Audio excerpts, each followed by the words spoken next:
In your pocket change today, a nickel might not seem like much, but what if we told you that even something as small and overlooked as a 1974 5-cent coin holds within it a piece of American history, economics, and even mystery? The 5-cent coin, more affectionately known as the nickel, has been part of American currency since 1866, but the version we know today, the Jefferson nickel, was first introduced in 1938, featuring the third president of the United States, Thomas Jefferson, on the obverse, and his estate, Monticello, on the reverse.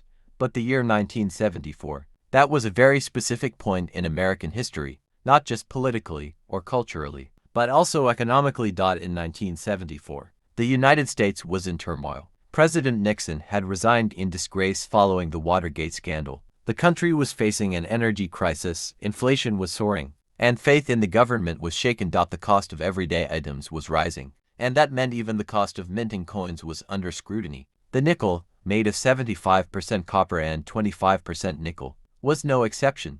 The 1974 nickel, designed by Felix Schlag, maintained the same design used since 1938. On the obverse, Jefferson looks left, a stoic and serious expression on his face. Behind him, the word liberty and the date, 1974.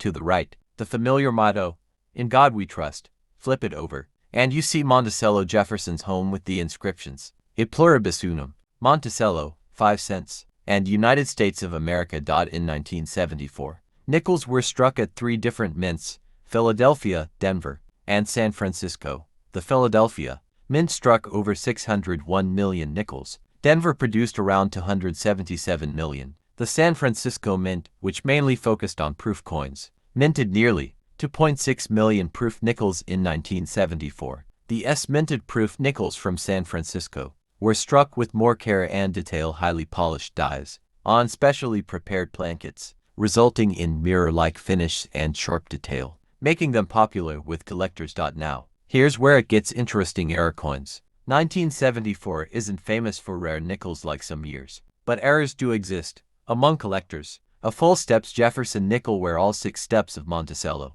are fully visible without wear, is especially prized. These nickels can sell for significantly higher than face value, especially in mint state or proof condition. So, should you keep your 1974 nickels? If you find a well-preserved 1974 nickel, especially with full steps or a proof from San Francisco in pristine condition, it could be worth more than just 5 cents. In fact, it might be a tiny, tangible piece of American history right in your hand. In 1974, 5 cents could buy you a piece of candy, part of a payphone call, or help fill a coin-operated arcade machine. Today, that same nickel might sit forgotten at the bottom of a drawer, but to a collector or a history buff, it's a little time capsule.